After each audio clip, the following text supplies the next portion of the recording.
안녕하세요. 꼭 한번 사연을 올리고 싶던 40대 여성입니다. 바쁘게 살면서도 늘 이 채널을 켜두고 있답니다. 사람 사는 이야기들을 들으며 같이 욕도 하고 같이 울기도 하고 참 많은 감정을 느꼈던 채널이라 그런지 정감이 가는 거 있죠? 그런 채널에 드디어 제 사연을 올리다니 감개무량합니다. 항상 보면 가슴이 미어지고 가슴 속에서 분노가 차오르는 사연들이 많은데 과연 제 사연은 어떻게 보실지 너무 궁금하네요. 그럼 시작해 보겠습니다. 도시 빈민가가 바로 제가 살던 곳이었죠. 아직도 생각하면 인상이 써질 정도로 생각조차 하고 싶지 않은 그런 곳에서 줄곧 살았습니다. 자식이라고는 딱 저 하나뿐인데 저희 집은 참 힘들었어요. 한 번도 부유했던 적이 없었고 빈민가에서 줄곧 살았던 게 제 일상이고 인생이었는데 저는 적응을 못했습니다.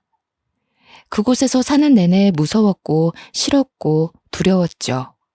방음은 기대도 할 수 없었기에 지나가는 행인들의 웃음소리나 싸우는 소리 등의 별소리가 다 들렸거든요. 간혹 모두 잠든 새벽녘 누군가 고함이라도 치며 욕을 퍼부으면 전 그렇게 무서웠습니다. 밖에서 소리치는 그 사람이 꼭 저희 집에 들어와서 행패를 부릴 것 같았죠. 그렇게 허름했고 보안이라고 기대할 것도 없었습니다. 솔직히 말하면 어린 딸을 키우기에는 최악의 조건인 집이었죠. 물론 형편이 어려우니 어쩔 수 없다는 거 저도 잘 알았습니다. 그러나 제가 이해가 안 가는 부분들이 너무 많았어요. 저희 엄마께서는 골목길에서 김밥을 파셨습니다. 가게가 정식으로 있던 건 아니고 그냥 노점 느낌으로 파신 거지요. 하루 벌어먹고 사는 느낌이었고 저희 집은 이렇게 가난했는데도 엄마께서는 늘 배고픈 사람들에게 김밥을 나눠주셨습니다. 이렇게 되면 재료비만 나가고 버는 수익이 없으니 늘 마이너스가 될 수밖에 없잖아요. 형편이 좋아질래야 좋아질 수도 없었죠. 더 화가 나는 건 없는 살림에 빈민가 이웃들에게 도움을 참 많이도 줬다는 겁니다. 저희도 먹을 게 없어서 늘 배고프게 살아야 했는데 이 집 저 집 돌아다니며 반찬거리도 나눠주시고 김밥도 나눠주셨죠. 제 3자 입장에서 봤을 때는 참 훌륭하고 멋지다고 할 수 있지만 자식 입장에서는 결코 반가운 오지랖이 아니었습니다. 엄마가 이렇게 오지랖을 부리시며 살림을 마이너스로 만들고 있으면 아빠라도 바로 잡아주셨으면 참 좋았을 텐데 두 분은 아주 천생연분이셨죠. 아빠께서는 엄마 못지않게 참견이 많으신 분이셨고 뭔가를 보고 지나치지 못하는 성격이셨습니다. 예를 들어 누군가 괴롭힘을 당하는 것 같다 싶으면 그 현장에 가서 중재를 시키고 화해를 시킨 후 피해자 집까지 데려다주고 안전하게 들어가는 걸 봐야 직성이 풀리는 성격이셨죠. 너무 스트레스를 받았습니다. 정말 어린 나이에는 이런 부모님의 성향을 파악하지 못해서 그냥 저희 집은 가난한 줄 알았어요. 그런데 제가 겨우 10살쯤 되니 보이더라고요. 아, 우리 집은 가난할 수밖에 없구나 싶었습니다. 그래서 저는 이런 부모님께 10살 무렵 이른 사춘기가 온 아이 마냥 자주 투덜거렸죠. 엄마, 제발 김밥 좀 돈 주고 팔라고 했잖아. 나도 배고파 죽겠는데 왜 자꾸 다른 사람들만 챙기냐고. 엄마도 돈 주고 만들면서 왜 남한테 공짜로 주려고 그래? 엄마는 재료비 안 들어? 만드는 시간에 대한 돈은 누가 주는데? 아영아, 우리도 힘들지만 그래도 우리 식구들은 밥은 먹지? 정말 힘든 사람들은 이 밥 한 끼를 못 먹어서 고통스러워해. 조금 더 여유가 있는 우리가 베풀어야 하는 거야. 아, 우리가 왜 베풀기만 하냐고. 아무도 우리 집 안 도와주는데. 내 친구들이 뭐라는 줄 알아? 골목길 김밥 아줌마한테 가서 배고파요 하고 불쌍한 척하면 다 준다고 엄마를 바보 같다고 하잖아. 친구들이 엄마를 그렇게 말해서 속상했구나, 우리 딸이. 아, 몰라. 진짜 엄마 미워. 거기서 그렇게 김밥 좀 공짜로 주지 말라고. 저는 골목길에서 김밥 파는 엄마가 창피하거나 부끄러운 게 아니었습니다. 그건 부끄러운 일이 아니라고 생각을 했거든요. 그러나 그 김밥 아줌마가 제 엄마인 걸 모르는 친구들이 자꾸 엄마 욕을 하는 게 너무 싫었던 거죠. 친구들 사이에서 김밥 아줌마는 아주 유명했습니다. 배고프다고 조금만 불쌍한 척하면 김밥 한 줄을 주고 더 불쌍한 척하면 두 줄도 준다고 말이죠. 하나뿐인 제 엄마가 친구들 사이에서 놀림거리가 되는 걸 누가 좋아하겠습니까? 저는 그게 너무 싫었던 겁니다. 그러나 제가 이렇게 말해도 변하는 건 하나도 없었어요. 시간이 갈수록 부모님께 불만은 커져만 갔고 저는 부모님과 대화도 잘하지 않고 매일같이 뾰루퉁하게 삐져 있었습니다. 그러던 어느 날 너무 큰 일이 벌어졌죠. 여느 때처럼 학교를 마치고 집에 가는 길에 골목길을 괜히 쓱 봤는데 엄마가 안 계시는 겁니다. 제가 늘 뾰루퉁한 표정으로 엄마를 쳐다보면 활짝 웃으며 인사를 해주셨고 비가 오나 눈이 오나 김밥을 파셨던 엄마가 안 계실 리가 없었죠. 뭔가 이상하다 싶었지만 혹시 집에 계시지 않을까라는 기대감에 집으로 막 뛰어갔습니다. 그리고 그날 처음으로 밤늦게까지 혼자 집에 있어야 했어요. 부모님과 있어도 무서운 그 집에 이유도 모른 채 밤늦게 부모님을 기다리던 저는 공포에 질려 펑펑 울고 말았어요. 울다 잠이 들었는데 엄마께서 뒤늦게 오셔서 정말 슬픈 얼굴로 저를 끌어안고 오열을 하셨죠. 그런 저는 못나게도 왜 늦게 나타났냐며 원망의 말만 내뱉고 말았습니다. 어떻게 나 혼자 두고 지금 올 수 있어? 나 얼마나 무서웠는지 알아? 엄마가 어떻게 된 줄 알았잖아. 아영아, 우리 이제 어쩌면 좋니? 뭐를, 왜 자꾸 우는데? 무서웠던 건 난데. 아영아, 우리 딸, 어떡해 정말. 엄마는 한참 동안 제대로 말도 못하시고 오열을 하셨습니다. 뾰루퉁하게 엄마한테 투덜거리던 저도 뭔가 심상치 않은 분위기를 감지했어요. 10살이면 꽤 어린 나이인데 그 나이 때 느낄 수 있는 가장 큰 공포심과 불안함을 느꼈던 순간이었죠. 저는 점점 말이 없어졌고 엄마의 눈물이 멈추길 기다렸습니다. 한참을 오열하시던 엄마는 제 머리를 쓸어 넘기시고 얼굴을 만지시길 몇 번을 반복하셨을까요? 어렵사리 입을 여셨습니다. 아빠께서 하늘나라로 가셨다고 말이죠. 처음에 엄마께 이 말을 듣고는 아무 생각이 나지 않았어요. 아빠가 하늘나라로 갔다는 것 자체가 실감이 나지 않았습니다. 분명 오늘 아침까지만 해도 아빠랑 인사도 하고 장난도 쳤으니 말이죠. 거기다 고개를 돌려 집을 봤는데 여전히 아빠의 흔적이 다 그대로인데 어떻게 아빠가 하늘나라로 갔다는 건지 모르겠더라고요. 저는 울지도 않았고 그냥 가만히 멍하게 있었습니다. 한참을 엄마와 시간을 보내고 대화를 한 후 장례식장으로 갔는데 아빠 영정사진을 보고 조금씩 감정이 이상했어요. 너무 어려서 저게 영정사진인지도 몰랐고 그냥 아빠 사진이 큼직하게 있다는 정도로 인식했는데 아빠 지인들과 가족들이 너무나도 슬프게 우는 겁니다. 그리고 모두 저를 발견하자마자 이제 어떡하냐며 통곡을 하시는데 그때서야 아빠 없는 현실이 조금씩 실감났어요. 아빠가 정말 세상을 떠나셨더라고요. 제가 고작 10살이었고 아직 하고 싶은 것도 많았고 못 해본 게 너무 많았는데 그냥 그렇게 하루아침에 가셨습니다. 솔직히 이별이란 게 뭔지 제대로 느끼지도 못할 나이에 아빠를 보내야 해서 마음껏 아파하지도 못했습니다. 그런데 더 아픈 건 아빠가 하늘나라로 가신 이유였죠. 불의를 보면 못 참는 우리 아빠가 길을 걷다가 동네 양아치들에게 맞고 있는 남학생을 발견했다고 합니다. 그런데 학생들끼리 치고받고 싸우는 수준이 아니라 정말 심각하게 구타를 당하고 있었고 이건 아빠가 나선다고 중재될 게 아니었죠. 당연히 경찰을 불러서 해결을 했어야 했는데 아빠는 다급한 마음에 스스로 나섰고 학생을 지키기 위해 대신 심한 폭행을 당하셨습니다. 폭행의 정도가 너무 심했고 아빠는 어떻게 해보지도 못하시고 현장에서 심장마비로 가셨다고 하셨죠. 너무 억울하고 분하지만 안타까운 건 제가 너무 어렸고 엄마께서는 그 당시에 아빠를 잃고 경황이 없으셔서 그 양아치들에 대한 법적 조치를 제대로 하지도 못하셨습니다. 한 가정의 가장을 하루아침에 떠나보내게 만든 그 양아치 학생들은 고작 강제 전학 조치만 내려졌죠. 지금 생각해도 너무 분하고 열받는 처분이지만 이미 시간이 너무 흘러 어쩔 수도 없었습니다.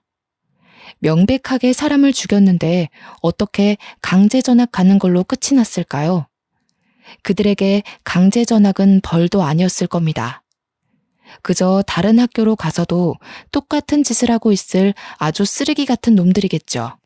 사람을 죽인 그 양아치들은 아주 잘 먹고 잘 살고 있을 텐데 왜 그들에게 아무런 법적 조치가 일어나지 않는지 너무 원망스러웠습니다. 아빠께서 하루아침에 허망하게 떠나신 후 저희 집은 말할 것도 없이 힘들었어요. 안 그래도 경제적으로 힘들었던 집이었지만 더 심각했죠. 아빠께서는 원래 동네 이발소를 운영하셨습니다. 그런데 문제는 엄마처럼 남을 돕기 위해 운영한 것이지 돈을 벌 목적이 아니셨습니다. 워낙 빈곤한 동네이니 돈 없는 어르신들에게는 늘 무료로 이발을 해주셔서 솔직히 수입은 거의 없는 편이었죠. 사실 엄마보다 아빠가 더 심하셨어요. 이발소에 손님이 없으면 아예 이발소 문을 닫아버리고 미용 장비들을 챙겨서 이리저리 돌아다니거나 거동이 어려우신 어르신을 집으로 직접 가서 무료로 이발을 해주셨어요. 저희 부모님 참 선하고 좋으신 분들이지요. 그러나 어린 저는 무턱대고 남을 돕는 부모님을 이해할 수 없겠더라고요. 어린 딸 자식이 있는 가장이 어떻게 목숨까지 걸고 남을 돕습니까? 그 당시에 저는 아빠에 대한 원망이 너무 컸습니다. 생판 모르는 남을 목숨까지 도와줄 때 집에 있을 가족들 생각은 한 번도 하지 않았을 겁니다. 엄마도 아빠도 한평생을 이렇게 사셨던 분들이니 재산이랄 것도 없었고 엄마와 저는 생계 유지가 곤란했습니다. 그럼에도 불구하고 여전히 엄마는 김밥을 무료로 나눠줬고 저는 미칠 것 같았죠. 정말 부부는 닮는다더니 저희 부모님은 하늘이 맺어준 인연이 아닐까 싶습니다. 아빠께서 가신 후 저희 모녀 사이는 벌어질 대로 벌어졌어요. 엄마와 더는 다투기도 싫었고 그냥 빨리 크고 싶었습니다. 하루빨리 나이가 들어 독립하고 싶었죠. 그러던 중 아빠 사망보험금이 아주 조금 나왔고 엄마께서는 그걸로 아주 작은 김밥집을 아예 차리셨습니다. 솔직히 이때 조금은 기대했어요. 제가 아무리 말은 이렇게 했어도 하나뿐인 가족이고 엄마인데 왜 싫기만 하겠습니까? 아빠 목숨값이기도 하고 정말 어렵게 차린 가게이니 엄마께서 제대로 가게 운영을 해주시길 기대했습니다. 엄마가 오픈하신 김밥집이 학교 근처라 하굣길에 궁금한 마음에 가봤어요. 그런데 멀리서 봐도 김밥집 앞에 줄이 정말 길게 서 있는 겁니다. 전 너무 놀랐고 기쁜 마음과 자랑스러운 마음에 엄마께 달려갔죠. 거기에는 학교 친구들도 있었고 처음으로 저희 엄마라고 소개를 했습니다. 뭐야? 너도 김밥 먹으러 왔냐? 아니, 여기 우리 엄마 가게인데? 너희 우리 엄마 김밥 먹으러 온 거야? 아, 너희 엄마구나. 아줌마, 저 아영이랑 같은 반 친구인데 세 줄 주세요. 배가 너무 고파요. 저도요. 저도 아영이랑 같은 반이니까 세 줄 주세요. 뭐야, 엄마? 또 돈 안 받고 김밥 팔고 있는 거야? 그래서 이렇게 줄이 긴 거였어? 아영아, 우선 정신 없으니까 집에서 말하게 가 있어. 너희들이 아영이 친구였구나. 여기 앞에 놓인 거 다 가져가. 맛있게 먹고 우리 아영이랑 사이좋게 잘 지내. 배고프면 언제든 와서 먹고. 저는 이때 정말 화도 안 나고 절망했고 엄마가 정말 너무 싫었습니다. 아빠께서 그렇게 돌아가시고 분명 엄마도 느끼신 게 있으실 텐데 어떻게 이럴 수 있나 싶었죠. 지금 당장 우리가 돈이 없어서 먹고 사는 게 힘든데 우리보다 더 못 먹고 사는 이웃들뿐 아니라 더 잘 사는 이웃들까지 그냥 별의별 사람들을 다 챙기는 엄마를 이해할 수 없었습니다. 아직도 가슴 속에 응어리로 자리 잡고 있는 아픔들이 있거든요. 초등학교 입학할 때 그 어린 나이에 저는 친구들에게 큰 놀림을 당했었죠. 수도가 끊길 때가 많아서 마음껏 씻지를 못했습니다. 그렇다 보니 옷매무새가 깨끗한 것도 아니었고 살도 새까맣게 때가 타 있으니 늘 놀림거리였죠. 심지어 옷은 늘 같은 것을 입다 보니 해져 있어서 친구들은 저를 보고 냄새나는 거지라고 놀렸어요.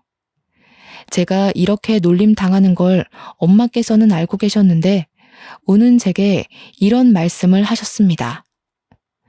우리보다 더 못 사는 사람들이나 도움을 필요로 하는 사람은 늘 도와줘야 한다고 말이죠. 안 그래도 엄마에게 감정이 좋지 않았는데 그 순간 모든 기대가 무너졌고 그 이후 저는 엄마는 어떤 소통도 하지 않았습니다. 그렇게 사춘기가 되었고 저는 꽤 엇나가는 삶을 살았어요. 지금 생각해보면 후회스럽고 창피하지만 중학교를 다니며 나쁜 건 다 했습니다. 우연히 어울리게 된 친구들이 길거리에서 담배 피고 나쁜 짓 하는 양아치들과 친했는데 저도 자연스럽게 그 무리에 섞여 놀았죠. 그 무리에 섞이면서 들어가기 싫던 집도 잘 안 들어가거나 아주 늦은 시간에 들어갔고 또 담배까지 배워버리고 말았습니다. 이렇게 망가지고 있는 제 모습을 굳이 엄마께 숨기지도 않았어요. 중학생이 저런 행동을 하고 다니면 너무 큰 잘못이기에 최소한 숨기고 조심하는 모습이라도 보이는 게 정상인데 저는 담배를 피우고 냄새가 나던 말던 신경도 쓰지 않고 집에 들어갔습니다. 정말 미련하고 멍청한 행동을 엄마에게 반항을 한 거죠. 이렇게 망가지고 엇나가는 저를 보며 엄마께서는 반응하셨고 많이 우셨습니다. 하나영, 너 정말 이럴 거야? 너 지금 나이가 몇 살인데 집에도 안 들어오고 담배를 피워. 내가 보여? 오래 살고 볼 일이네? 몇 년 만에 내가 보이는 거야? 아영아, 제발 이러면 안 돼.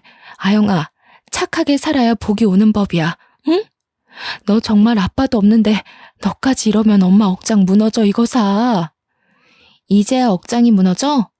난 답답한 부모 밑에서 살면서 이미 진작에 무너졌어. 그냥 하던 대로 해. 나 말고 불쌍한 사람인가 뭔가 그딴 사람들이나 돕고 살아. 왜 갑자기 관심 있는 척을 하는데? 아영아, 엄마가 잘못했어. 엄마가 미안해. 그러니까 제발 이러지 마. 너 이러면 엄마가 살 수가 없어.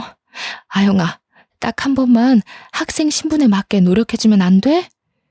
이날 소리도 못 내고 숨죽여 많이 울었습니다. 많은 감정이 들었거든요.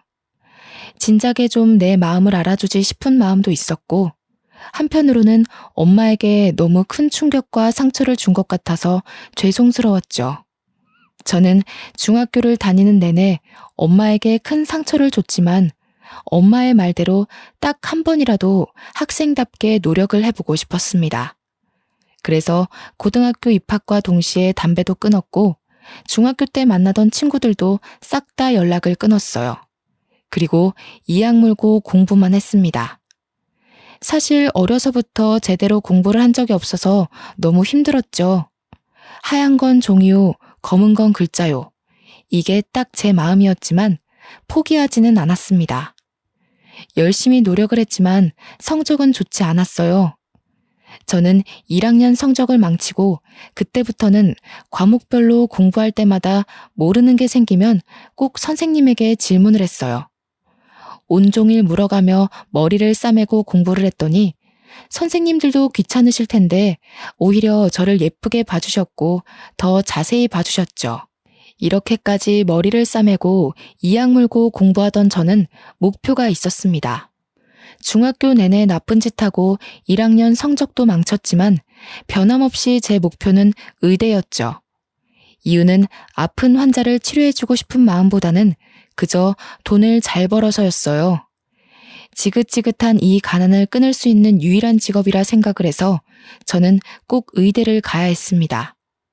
다들 제가 의대를 목표 삼고 있다고 하면 비웃었어요. 중학교 때 어떻게 지냈는지도 알았고 1학년 성적을 알았으니 말이죠.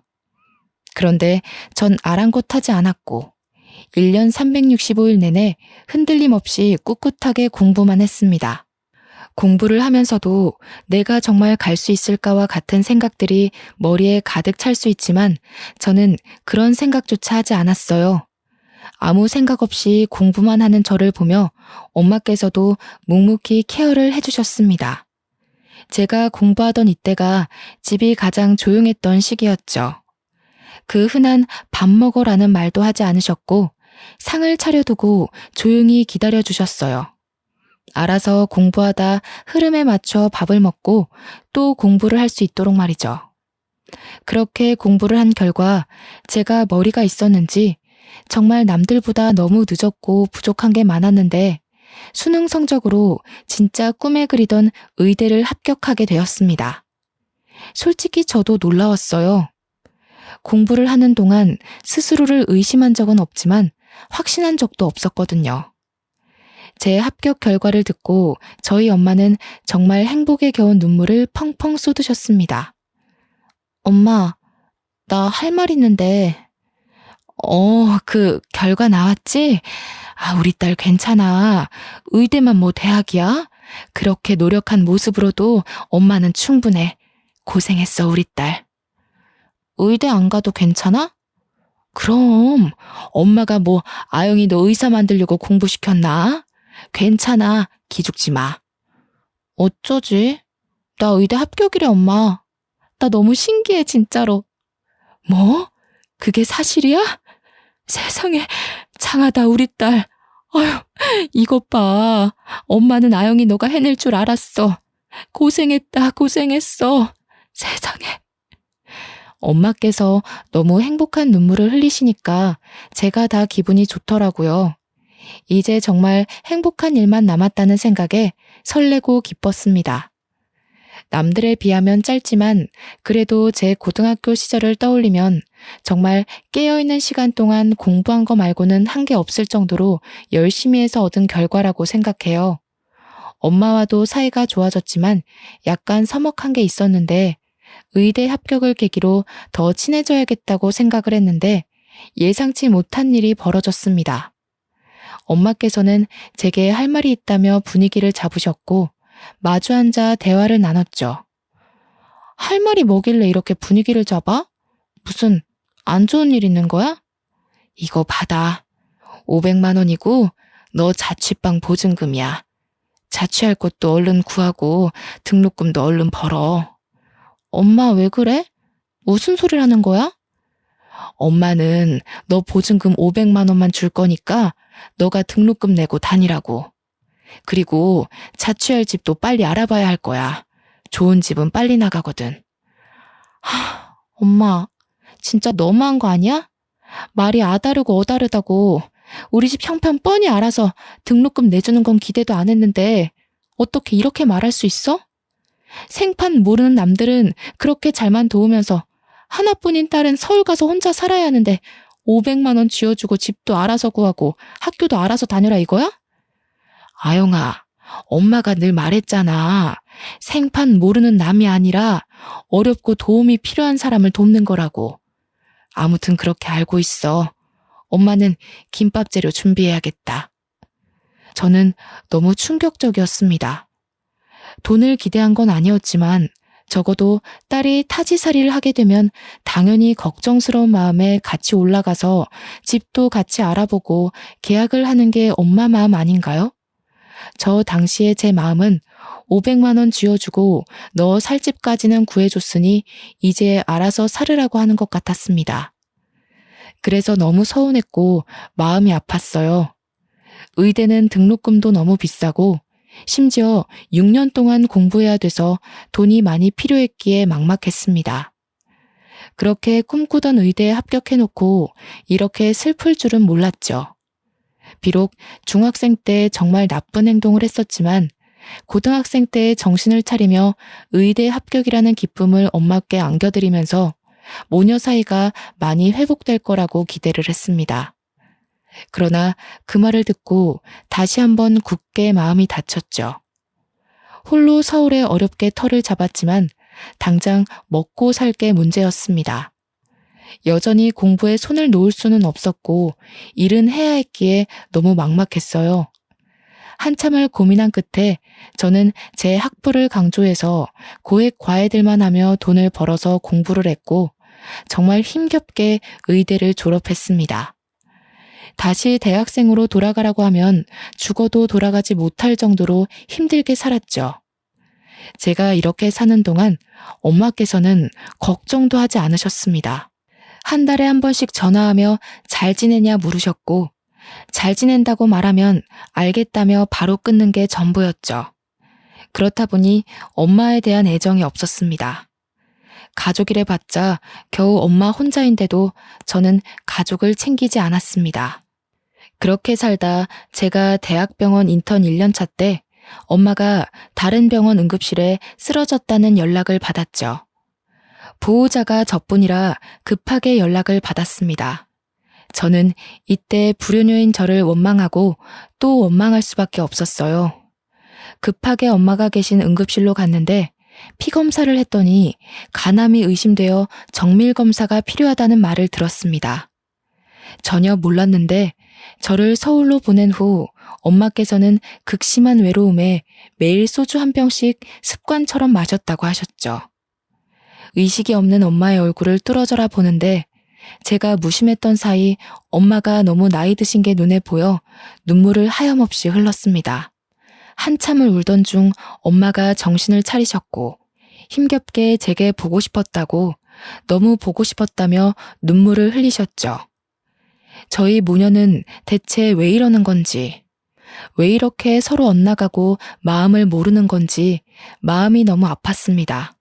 서운한 게 있으면 대화로 풀어라도 볼 것을 자식이라곤 저 하나인 엄마에게 거리를 두고 살았으니 그간 얼마나 외로우셨을까.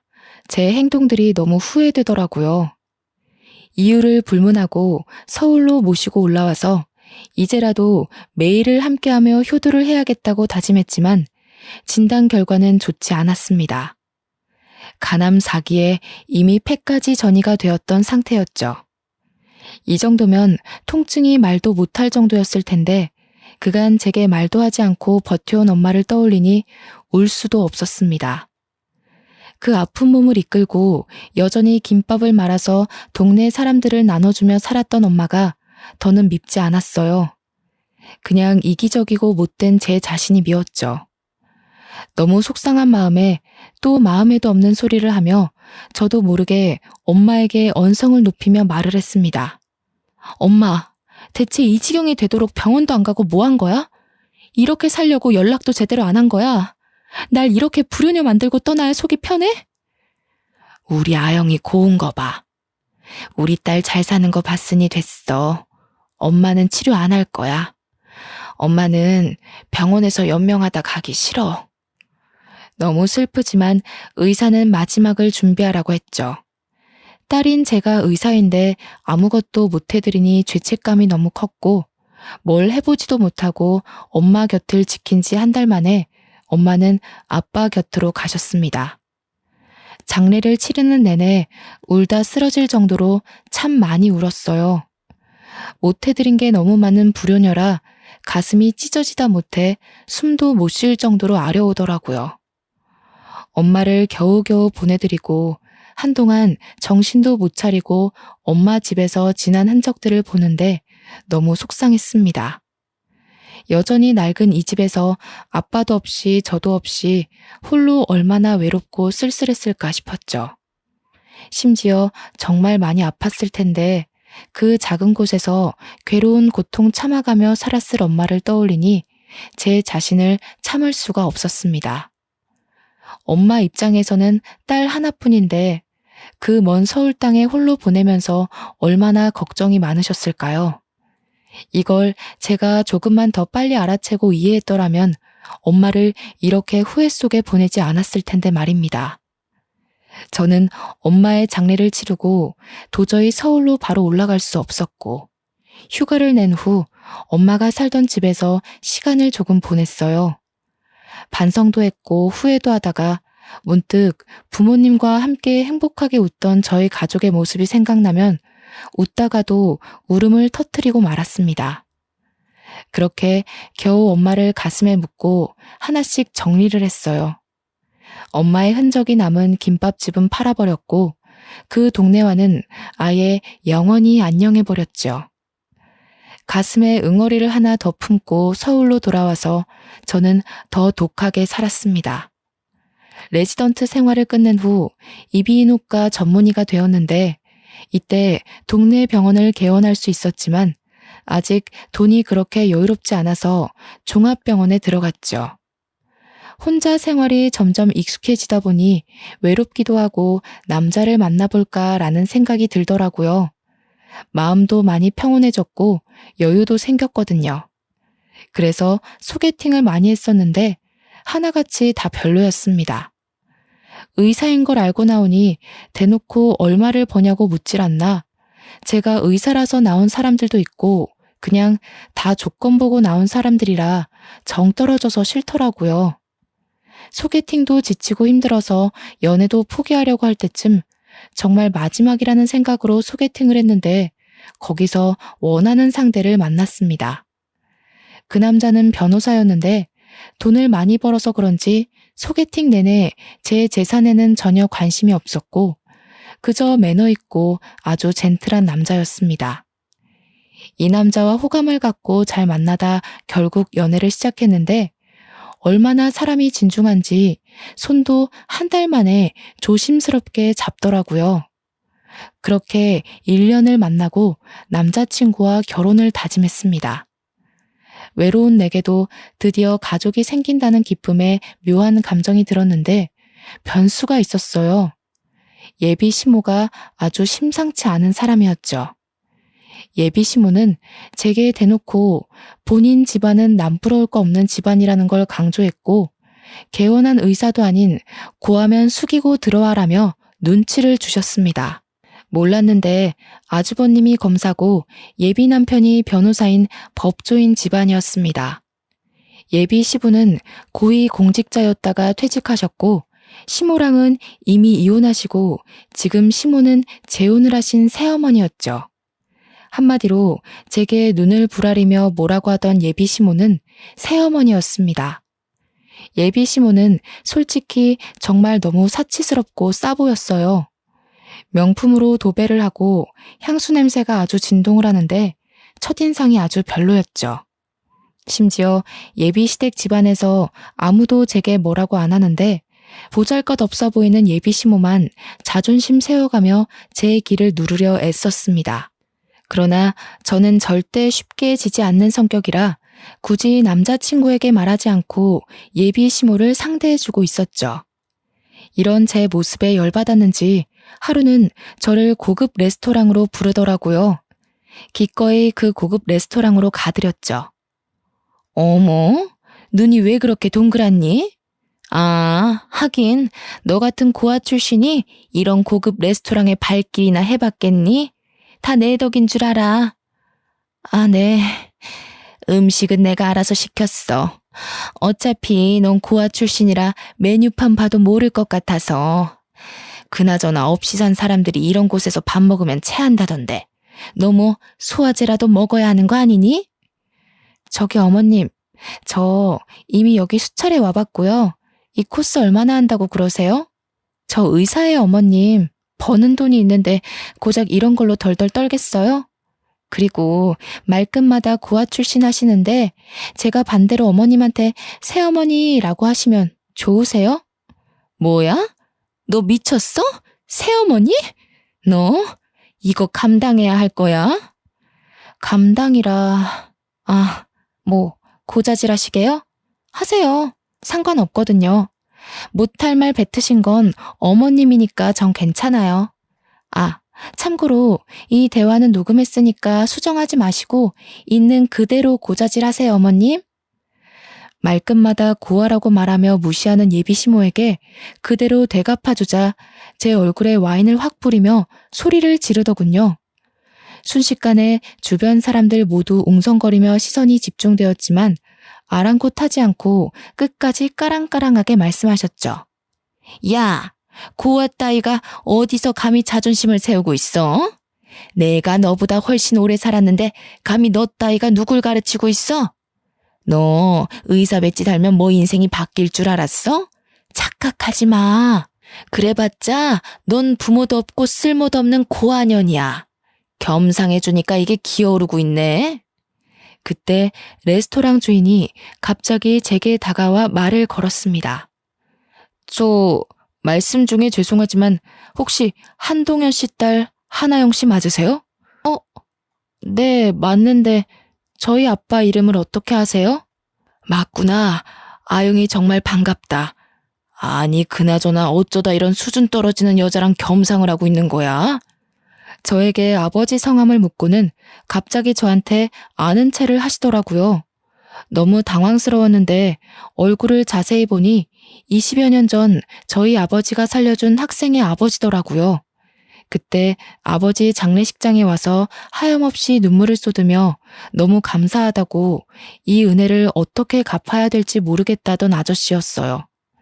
저를 어떻게 기억하고 말을 거셨는지 모르겠지만 저는 시어머니 될 사람한테서 와인을 뒤집어 쓴 탓에 제 꼴이 말이 아니었죠.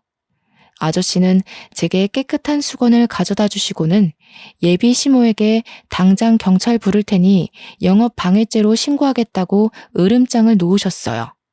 뭐야? 이 레스토랑 주인이랑 네가 어떻게 아는 사이야? 참나, 너 때문에 수준 떨어져서 내가 다시는 이 레스토랑 안 온다. 어쩜 고아년한테 아는 체를 하지? 격식 떨어지게.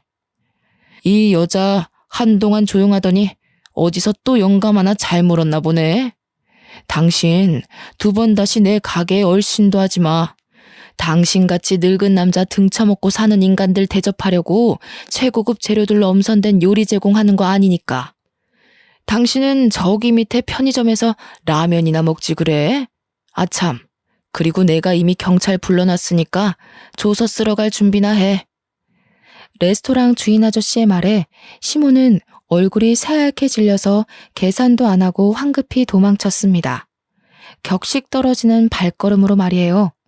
그 여자가 레스토랑을 떠나고 저는 직원 휴게실로 들어가서 아저씨가 주신 옷으로 갈아입었습니다. 몇십 년 만에 보는 얼굴이라 저도 너무 반갑더라고요. 뒤늦은 회포를 풀듯 저희는 가게가 마감할 때까지 서로의 안부를 물었습니다. 내가 너를 얼마나 찾고 있었는데 이렇게 만나니? 세상에. 너네 아버지가 우리 수호 살려주고 황망히 떠날 때 억장이 무너지는 줄 알았단다. 왜 신은 착한 사람을 먼저 데려가시는 건지. 너네 부모님이 얼마나 착한 분들이신데 아직도 너네 어머님이 싸주신 김밥이 생각난단다. 그래서 김밥집도 찾아가 봤는데 이미 가게를 정리했더구나. 어머님은 잘 살고 계시니? 저희 어머니 4년 전에 돌아가셨어요. 제가 말을 안 해서 모르셨겠네요. 간암 때문에 그렇게 됐습니다. 아이고, 내가 너네 부모님한테 갚을 은혜를 어떻게 갚으라고 이렇게 급하게 떠나신 거니? 난 아직도 너네 부모님을 뵐 면목이 없구나. 찢어지게 가난했던 우리 가족, 그리고 우리 수호를 살려준 너희 집에 보답하기 위해 돈을 모았단다. 자, 이것 받으렴. 그렇게 건네받은 통장에는 무려 20억이 들어있었습니다. 손사래를 치며 너무 큰 돈이라 받을 수 없다고 했지만 아저씨는 눈물까지 보이시며 제발 받아달라고 죽기 전에 꼭 은혜를 갚아야 한다며 통장을 제 손에 쥐어주셨어요. 아영아, 아저씨가 요식업으로 정말 성공했거든. 고급 레스토랑만 해도 전국에 수십 개 차렸어. 여기가 본점이고. 내가 언젠가 너희 가족 만나면 꼭 주려고 모아둔 돈이야. 드디어 줄 수 있다니 너무 기쁘다, 아영아. 이것밖에 못 줘서 아저씨가 너무 미안해. 그렇게 20년간 쌓인 이야기 보따리를 풀었고 아저씨는 우리 부모님한테 은혜를 갚고 싶은 분들이 정말 많다고 하시며 옛 동네에 사셨던 주민들에게도 소식을 전해주셨습니다. 아저씨의 차를 타고 다 함께 부모님 빈소에 인사를 하러 갔습니다. 세상에, 아영엄마, 뭐가 그렇게 급하다고 떠났어. 내가 아영엄마가 싸준 김밥 덕분에 죽고 싶은 마음을 꾹 참고 매일매일 살려고 노력했어. 그 김밥 없었으면 우리 가족은 다 굶어 죽고 이 세상에 없었을 거야. 이 말을 너무 뒤늦게 말했다, 그치? 아영이가 참 이쁘게 곱게 컸네. 하긴 엄마 아빠가 그렇게 인물이 좋으니 아영이도 그렇지. 이제 우리가 있으니까 아영 엄마, 아영 아빠 하늘에서 보고 있지? 우리가 아영이 잘 키워줄게. 걱정 말고 맡겨줘. 살아있을 때 갚지 못한 은혜는 내가 죽을 때까지 우리 아영이 도와주며 갚을게. 날 좋은 날 하늘에서 다 같이 봅시다. 고마웠어. 아휴, 왜 이렇게 눈물이 나는지 모르겠네. 그동안 얼마나 마음고생이 심했어, 그래. 고생했다. 고생했어. 이제는 여기가 다 이모고 삼촌이고 엄마고 아빠라 생각하고 살아라. 아영아, 알겠지? 다들 왜 우세요, 좋은 날에. 워낙 형편이 어려운 주민들이 많아서 대부분 그대로 살고 계셨지만 레스토랑 아저씨처럼 성공하신 분도 계셨습니다. 제가 좋은 소식 들고 왔으면 좋았겠지만 예비 시모로 인해 파혼을 결정하며 어깨가 조금 무겁더라고요. 그래도 조금 속 시원했던 건 예비 시모와의 대화 녹취본을 시댁 식구들 카카오톡에 전부 보내버렸습니다. 처음에 남자친구에게 파혼하자고 했더니 너무 당황해하며 우리가 어떻게 헤어지냐고 이유가 뭐냐고 난리가 났었죠. 그래서 전 대답도 하지 않고 그냥 저 녹취본 파일을 보내줬습니다. 예비 시모가 시댁 식구들 앞에서는 현모양처에 아주 교양 있는 척을 다 떨었을 텐데 아마 그 녹취본을 들은 식구들의 충격은 굉장할 거예요. 그렇게 2주가 지날 때쯤 뜬금없이 예비 시부가 연락 와서는 잠시만 자기를 만나줄 수 있냐고 부탁하는 거예요. 약속된 장소로 가서 대면대면 이야기를 시작했더니 글쎄 갑자기 예비 시부가 이혼을 한다는 겁니다. 내가 너무 사람을 잘못 봤더라고. 세아가 덕분에 집사람이 얼마나 삐뚤어진 사람이었는지 잘 알게 되었어. 그 여자가 세아가 너한테도 참 못할 짓을 했더구나. 내가 대신 사과하마. 재혼할 때만 해도 이런 사람이 아니었는데 돈에 눈이 멀어서 지금은 지독한 여자가 되었더구나. 그래서 나는 이혼을 할 거란다. 세아가 너는 파혼하지 말아다오. 우리 집에 다시는 그 여자가 발붙일 수 없도록 신경 쓸 테니 지난 날은 잊고 우리 아들과 다시 결혼 진행할 수는 없겠니? 진심 어린 예비 시부의 사과에 저는 고민을 했습니다. 나를 고아라며 놀려대던 시모될 사람은 이미 집에서 쫓겨났고 저는 예비 남편과 또 한 번 만나서 이야기를 했답니다. 예비 남편은 저와 절대 헤어질 수 없다며 잡고 또 잡았지만 끝내 거절했습니다. 결혼도 하기 전에 시월들을 경험해버린 탓에 결혼이 하기 싫어지더라고요. 그리고 예비 남편도 전 시모가 제게 막말을 할 때 모른 척 듣고만 있던 적도 있었고요. 그래서 그냥 결혼을 포기했습니다. 또 언젠가 정말 좋은 사람을 만나면 결혼에 대한 생각이 바뀔 수 있겠지만 현재는 결혼에 대한 확신이 들지 않았거든요. 그렇게 파혼을 한 뒤 저는 혼자 조용히 살고 있습니다. 레스토랑 아저씨께 받은 20억과 저를 또 돕고 싶다는 주민의 도움으로 제 개인 병원을 개원했고 이제서야 부모님의 그 선한 마음이 조금은 이해가 가서 휴무에는 시골에서 의료봉사를 다니고 있답니다. 부모님이 남을 돕는 걸 그렇게 싫어했던 제가 결국 부모님이 도운 분들에게 은혜를 대신 받는 게 조금 부끄럽긴 합니다. 그래서 앞으로 부모님의 마음을 더욱 헤아리고 이해하며 남은 여생은 부모님처럼 남에게 베푸는 삶을 살고 싶습니다. 제 사연을 끝까지 봐주셔서 감사합니다.